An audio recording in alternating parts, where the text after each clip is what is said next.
Hello everybody, my name is Mr. Monopoly, and welcome to the Metaverse. Now, we are back here today, we're looking at the coin market cap. Let's see what's going on with Bitcoin today, and oh my goodness, as you can see, we're right below. We broke the support levels of $40,000. How low can we go? We're about to find out, but before we get into the charts, let's actually see what's been going on with the news recently.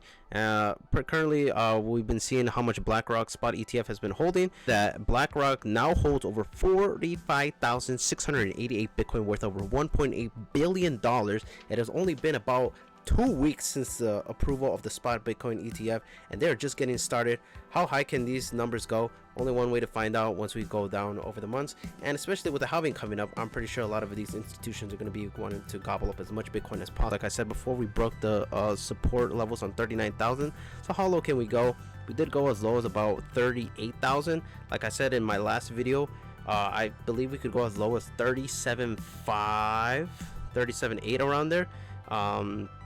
Just because that seems like another support level, and if we go lower than that, then we might fill in that CME gap of $31,000. Could we go that low? Possibly, only because the other news is that the US government is likely to sell $130 million worth of Bitcoin from Silk Road, about $130 million worth, which is a pretty decent amount, but you know, with the amount that's being gobbled up from like just everyday Bitcoin holders and just, you know, institutions, could it drop drastically? Probably not. Only one way to find out over time. And another crazy news is that Bitwise, one of the Bitcoin spot ETF holders, institutions, that released their wallet address. And if you take a closer look, obviously people, you know, are going to send in their, you know, or Bitcoin ordinals or whatever they want, you know, to promote their own products. But the thing that's crazy to me is the fact that this wallet address holds over $471 million, basically $500 million in one individual wallet. Oh my goodness, that is, they gotta like spread that out. I don't know if they're new to the game, because like you need to put this in like at least 100 different wallets, like, because 11,000 Bitcoin thing gets hacked, it's game over for everyone.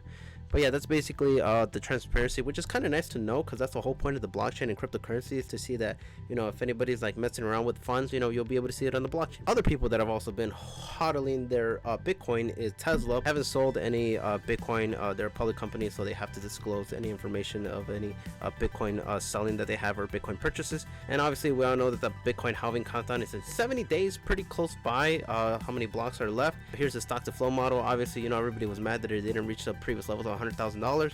Now in this instance, it's supposed to be at 115,000, and then by the halving, or at least at the top of 1 year later after the halving, it should be about $754,000.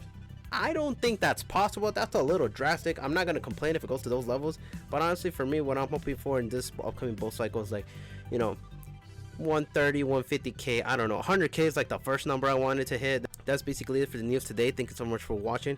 Make sure to follow my Twitter at mmonopoly10, and thank you so much for watching. Stay tuned, subscribe, like, comment down below, turn on post notifications, and stay tuned for my Twitter for instant updates on any crypto news. But other than that, once again, thank you so much for watching, and I will see you guys in the next one.